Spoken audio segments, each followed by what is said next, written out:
same period, grocery prices went up. By some estimates, food prices go up by 1% for every 12% increase in food stamp spending. In this case, we're looking at a percentage increase of nearly 150%. So you could do the math on that. It's more than a 10% increase in your grocery bill every single month.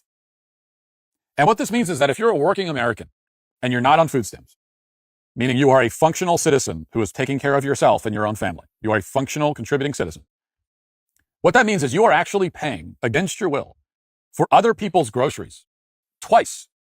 You're paying when the government takes the money out of your paycheck, and then you're paying again every time you buy groceries for yourself. So who exactly is benefiting from food stamps, and how much of the spending is actually necessary? So put another way, how many people would starve to death out on the street if food stamps were abolished? We all know that number is much, much less than the total number of food stamp recipients in this country. Does anyone think that 45 million people would starve if they didn't have an EBT card? Tens of millions of people across the country just dropping dead from starvation. Does anyone think that? So what is the number of people who actually need it, like would starve without it? 1%? 0? 5%? I mean, what's the number? 10? Now, if food stamps were abolished tomorrow, how many people exactly would be like lying on the sidewalk, rib cages protruding, starving to death? Of the 40 million people on food stamps, how many actually depend on it to live? Like that is the question. And these are questions we should probably answer now that we know the enormous cost of these programs, thanks to the government shutdown. And while we're at it, we should answer this question. Has anyone ever starved to death in the modern history of this country because they haven't had access to food?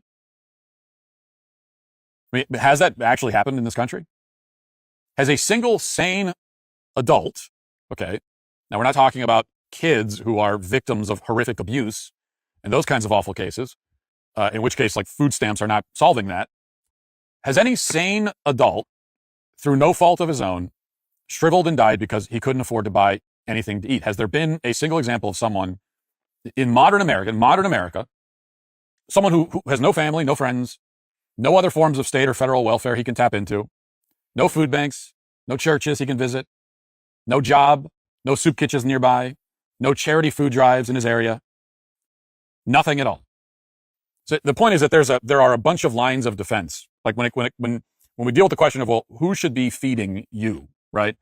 There are a lot of answers that come up. And the first person, ideally, who feeds you should be you. You should be feeding yourself if you're an adult. Who should feed your children? It should be you. Like that's the first. That's where we should go. It should be number one. You. And if you really can't, I mean, there are things that happen where someone really, really can't. So through no fault of their own, they're not able to feed themselves. That can happen. I'm not denying that. But then there are so many other, in modern America, there are so many other lines of defense. Even if you take EBT out of it, there are so many other lines of defense that should mean that you're not going to starve. You should have your family. You should have friends. Even if you don't have them, you have a local community. You have soup kitchens. You have charities. You have churches. You have all of these things. You have food drives. You have all of these things. You have other forms of welfare programs that also exist. So for how many people, I guess this is the question. How many people are in a situation where all of those lines of defense have failed? Every single one.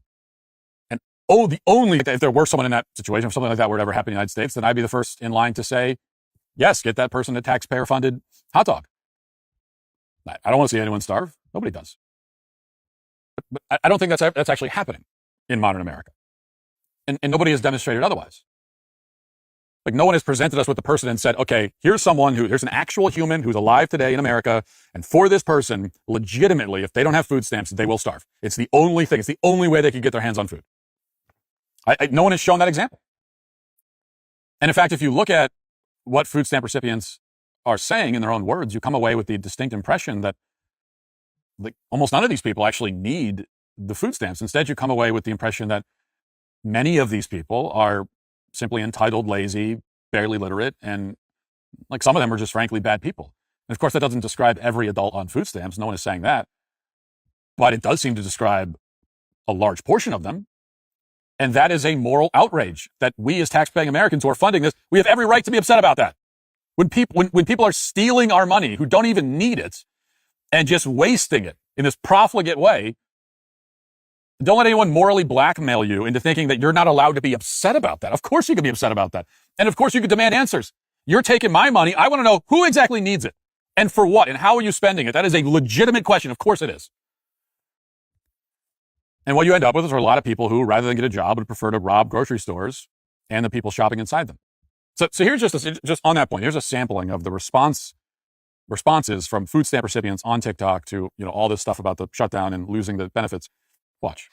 All I know is if they stop my food stamps, me and my man will be at the grocery store walking out with two big ass carts. And ain't bet nobody better do nothing because my man coming hard behind me and it only take him one time to punch your ass. You know what? Since you want to take food stamps away, I'm going to Walmart. I'm going to rack up any damn I want, throw this right in the basket. I'm going right about the move, get the way. I'm not paying for a damn thing. Y'all got me up. I ain't getting a food stamp on EBT. Oh, watch this. I'm going to tell y'all straight up like this. I just got that text that the link is definitely cut the off for November. Y'all better stay the out of my way in these stores. I'm walking out with carts and I'm not paying for Trump, if you won't start looting, what's gonna happen? Before my kids broke his jock, I'm gonna be stealing like it ain't no tomorrow.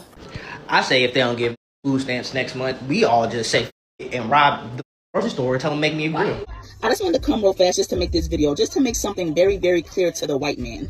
Black Americans do not care about your government shutdown, and Black Americans do not care about you taking away our EBT and our government assistance, because Black Americans never depended on the American government to take care of us and feed us, because we never could. We were never able to depend on the government, in spite of what you may say and what you may try to force us to believe. So you can sit back and you can mock, you can laugh, and you can think that you're about to starve us to death, but I'm here to let you know that we are going to eat regardless, even if we have to hunt you animals down and roast and eat you, the delectable crackers and cheese. We will make it happen if we have to. Trust and believe me. People are really going to be stealing people carts of groceries out of the grocery parking lot. I'm telling you.